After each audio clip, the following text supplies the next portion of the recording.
Hey there, I'm Katie Cat, and this is our weekly AstroTarot. I was gonna do this reading earlier this morning, but it was raining, and it's actually sprinkling a little bit right now, so you'll likely hear that in the background. I pulled 7 cards for us for this week, and right as I was shuffling them, they all just like spilt out of my hands all over the floor, and it was like 78 card pickup. And so as I picked them all up, I knew that we were going to have some cards that came in reverse this week. And it's always kind of interesting to see which ones show up in that way. The opening card that we have is the 3 of Pentacles reversed. So here we see someone who is, in a lot of ways, building something that they have envisioned for a long time. And it's in this reverse space because I feel like there's been something really precious to us that we've been holding on to as this wild idea, or something that is really close to our heart that we've felt called to do for some time, that's just been kind of sitting up on a shelf. And with this card coming in a lot of ways, it's asking us to take a closer look at that and to look at how that energetic of it keeps getting more and more refined. And in a lot of ways, it's calling us to begin something quite great and profound. The challenge came in as the 4 of Swords in reverse. Here's someone who is sitting in a long question. In a lot of ways, they're starting the imprisonment of the mind because they have these 3 swords framed above their heads, is almost as if, this is what the ideal situation would look like, and there's nothing that I can do outside and beyond that. If it's not showing up in that way, then it's just not going to work. But there's also this 4th sword that's underneath them, which is giving you clarity. And this is interesting because here we have 2 energetics on the table already. One that is earth-based by way of the pentacle, and one that is air-based by way of the mind and our mental arena and how we think about things. So it's bringing to our attention how the mind and the body and our belief systems interact, and how we can sometimes cancel ourselves out within a dream because of how we envision like the hurdles or the things that are in our way that could be preventing us from achieving our goal. But this is our challenge, right? Our fixed nature in the mind, in a lot of ways, is what we are working against and what we are starting to examine and question. Because it's only when we have certainty around a question that we ultimately kill all possibility. It's only when we keep that question open that we can actually see how things might manifest, and they are likely going to manifest a lot differently than you had imagined. Now, the way through the challenge came in by way of the Cosmos card, also known as the World. They also arrived upside down or in reversed position today. What's so interesting about this card is it is a card of completion. It's a card of things coming together and things like finalizing in a lot of ways. It's also governed by the sign, or the planet rather, of Saturn.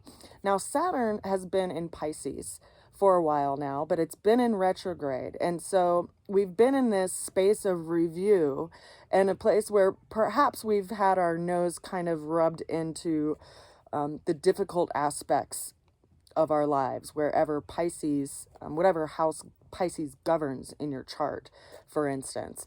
And now that Saturn is starting to go forward, there's like this clarity that we've gained from these hard experiences that we've been going through over the last couple of months. And in a lot of ways, it shows us where we've lost our energy or given aspects of ourselves away that we could have ultimately been putting toward this dream and this vision that we've been called to create. Now, Saturn is a big player right now in the world as far as the aspects and influences that we have happening astrologically. The way through the challenge, or the ultimate outcome rather, came in as a combination of 4 cards, and this is where things get really interesting. We have the 8 of Wands, which is speaking to something being up in the air, something coming in that's unexpected, unplanned for. It could be conversation, could be something that is a very big change, because we literally see these 8 wands all flying through the air, and it's like all of these things are in motion, and we can't really have clarity around things until these wands land.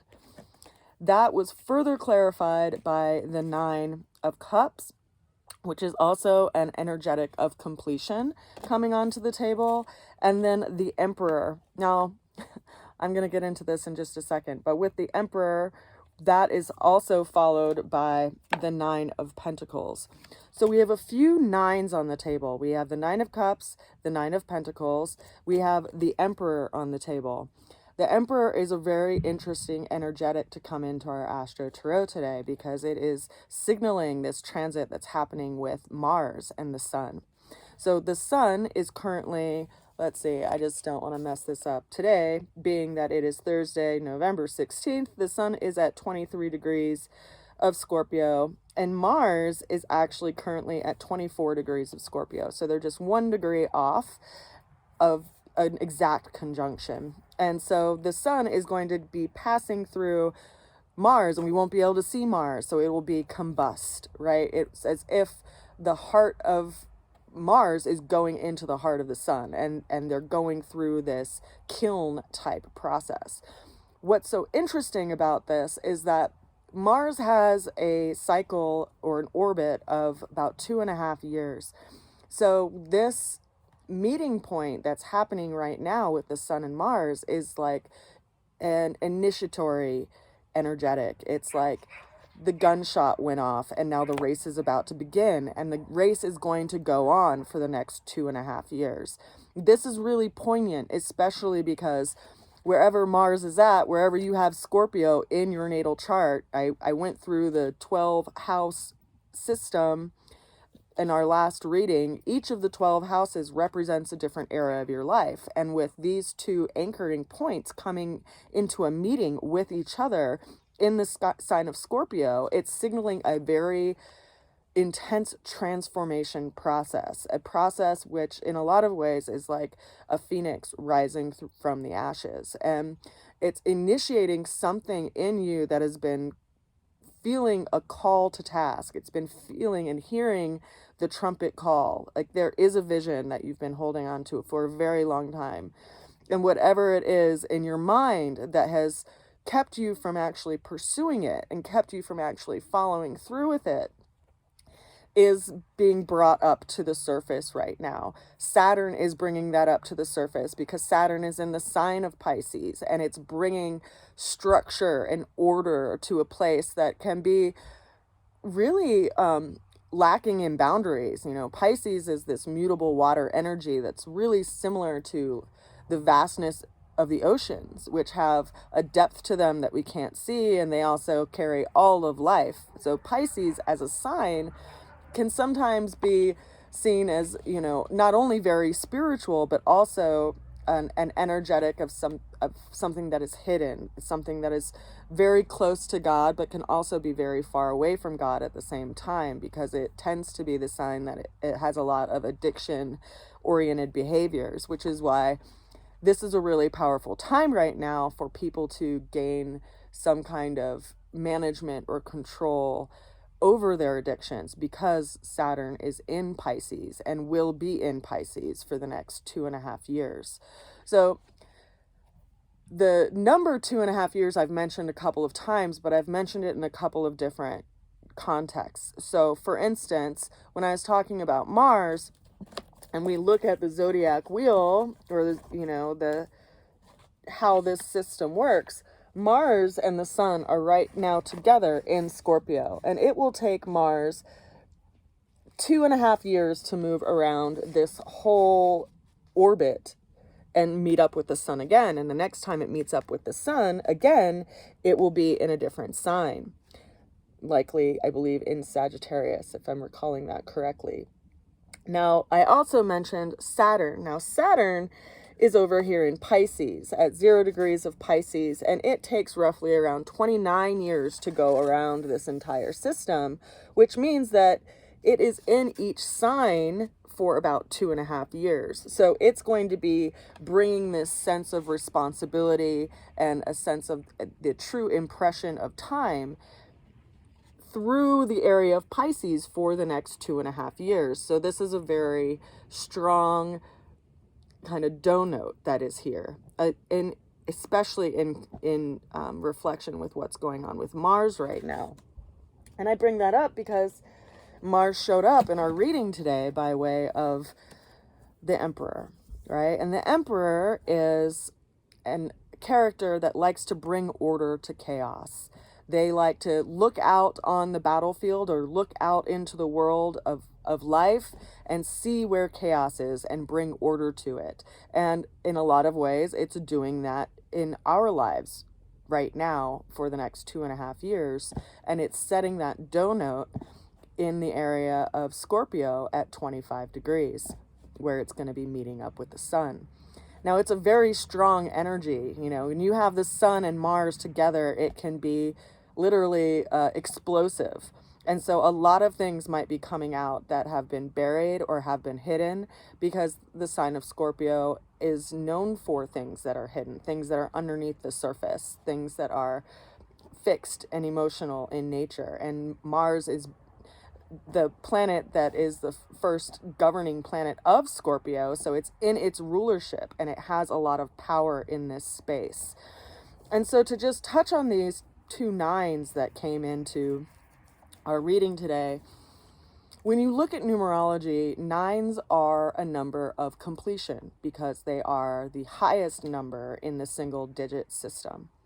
And I thought about going into the Enneagram in the reading today, but I, really feel like that deserves its own separate reading. And just to digress a little bit, my training and research on the symbol of the Enneagram is very different than how people commonly use it traditionally, which is as a kind of categorization tool of people's personalities. I was trained differently because I studied the Gurdjieff in the Gurdjieff school, and he put a lot of script and he did a lot of work and research on that symbol. And the symbol itself is more of a tool for self-remembering. And so it's a very powerful tool, but what's so interesting about it is that it has 9 anchors on it. And when you look at the symbol, it is something that is very useful to study because it can bring in this awareness of how we fall into the law of hazard and how we get distracted by time and certain influences and certain variables in our lives. So it can actually be used as a tool to help you complete projects and to remember yourself as you move through the chaos of life. And I bring that up because we had 2 9s in our reading today. And so we have the 9 of Cups, which is like a completion around some kind of emotional space, like a satisfaction of some heart's desire that we wanted to materialize into form. And then we also have the 9 of Pentacles, which is someone who has some kind of material security and has reached some kind of completion in some kind of project that they've valued in their life. And so the reading today, I feel like, is really asking us to reflect on the last 5 or 6 months and where we've put our energy and effort and where we have felt perhaps pulled from our center, and have that in our awareness while at the same time we also consider this vision or this dream that we've had tucked away on the shelf. And if we consider the time that we contribute to different areas of our lives and what has actually felt truly satisfying, perhaps that's what Mars is asking us to initiate in our lives right now and to dedicate ourselves to for the next 2.5 years. Because he definitely showed up today, paired with, Saturn, the keeper of time. And so it's asking us to reflect on our energy and our effort. And ultimately, you know, what do you want to do in life, right? Like, I just turned 45 years old, and I've had conversations with a lot of people that are my age that feel like they've already kind of reached this pinnacle and that the rest of life is just about coasting. And I myself feel very different. I feel like there are a lot of things that I still want to do and I still want to complete, and books that I want to put into form. And it's so interesting because for me, I have this stellium in my third house, which is all around communications and writing. And one of the planets in that stellium is Mars. And Mars also is, interestingly enough, at exactly 25 degrees. And so this this conjunction of Mars and the Sun on my exact degree in my chart, that of my natal chart, I am feeling a very strong call to put my energy and effort towards visions that I've held dear to my heart for a very long time. And so that's how it resonates with me personally, and I imagine it will likely resonate with you personally in your own way, depending on what house your Scorpio sits in your chart. So if you'd like to know more about that and you have your chart, oh, Buddy is coming to say hi. Buddy, the pit bull that comes and visits me at my cabin for sausage. But if you'd like to know more about how it's going to show up for you and you have your chart, if you're on Facebook, you can post a picture of your chart and I will let you know more about the house and how it will likely be showing up for you. Or if you just know and you're on either, you know, my YouTube or my Instagram, and you can just tell me the house, I can also respond to you and give you some more insight on that. And of course, if you are interested in a reading, you're welcome to reach out for one of those as well. There usually are an hour and a half to 2 hours long. We go into your astrology transits and also do a tarot reading. Of course, you can do one or the other or do both at the same time. I am currently booked out until about mid-December. So that's when we would be setting up time if that's what you are looking to do. I send you a good wish and a lot of love and encouragement for you to follow through with that vision that you've held so close to your heart, that you've had tucked away for a long time. I'll see you again soon. Bye for now.